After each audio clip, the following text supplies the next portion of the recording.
আজকের দিনটি ছিল আমাদের জন্য অন্যরকম একটু আনন্দের। মেয়ের ড্রয়িং স্কুল থেকে আয়োজন করা হয়েছিল একটি সুন্দর বনভোজনের। যাই হোক, আমরা সকালবেলা এখানে চলে এসেছি, সবাইকে নাস্তা দেওয়া হয়েছে। আমরা সবার লেট করে এসেছি, নাস্তা তারপরে এসে খেয়েছি।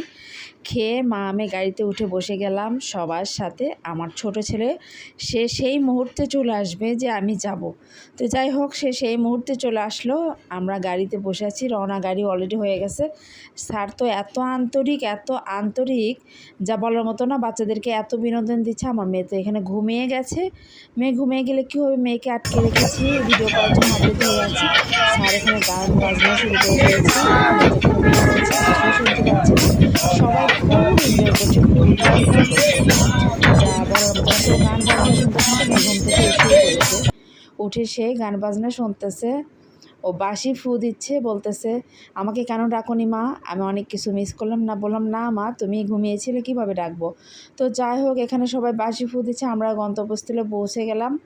পৌঁছে এইভাবে আনন্দ করতে করতে আমরা গন্তব্যস্থলে পৌঁছে গেলাম। পৌঁছে যাওয়ার পরে এখানে বাসটা ভিতরে যাচ্ছে না, আমরা অটো নিয়ে সবাই সবার মতো করে এক এক করে ওখানে উদ্দেশ্য রওনা দিলাম। তো যাই হোক, এখানে আস্তে আস্তে একটু ভিডিও টিডিও করছি, গ্রামের দৃশ্য। বাচ্চারা বলছে দেখো গরু, ছাগল, অনেক কিছু আছে। তো যাই হোক, আমরা গন্তব্যে পৌঁছে গেছি, রিসর্টের সামনে এসে গেছি।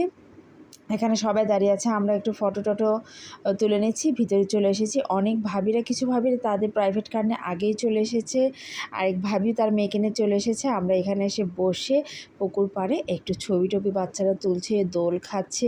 প্রচণ্ড গরম, আমরা একটু রেস্ট নিচ্ছি, তারপরে চলে যাব। স্যারের একটা নির্দিষ্ট একটা জায়গা আছে, সেখানে আমরা সবাই মিলে হেঁটে হেঁটে চলে যাচ্ছে।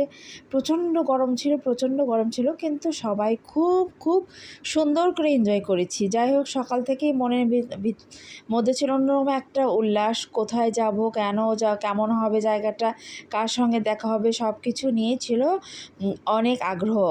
মেয়ের আনন্দটা ছিল আমাদের সবচেয়ে বড় আনন্দ। তো যাই হোক, এখানে সবাই মিলে জড়ো হয়েছে যে কে সুইমিং করবে, স্যার সেটা লিস্ট করে নিচ্ছে। তো যাই হোক, লিস্ট করার সময় আমার মেয়ে বলছে মা এখানে কেন দাঁড়িয়ে আছে, আমি সুইমিং করব না।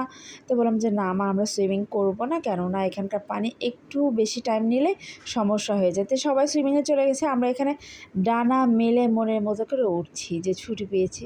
তো এই গাড়িটা আমরা রিজার্ভ নিয়েছি, মানে এক চক্কর দিবে। সবাই মিলে যে উঠে গেলাম গাড়িতে। উঠে পুরো এরিয়াটা, পুরো রিসোর্টটা আমরা দেখার জন্য সবাই মিলে উঠে গেছি। যেহেতু আমরা এখানে কেউই সুইমিংয়ে যাইনি, এই জন্য আমরা উঠে পুরো এরিয়াটা ঘুরে ঘুরে দেখবো। মাশাআল্লাহ, অনেক সুন্দর আল্লাহর প্রকৃতি, মানে কি বলবো, আল্লাহর প্রকৃতি এতই সুন্দর।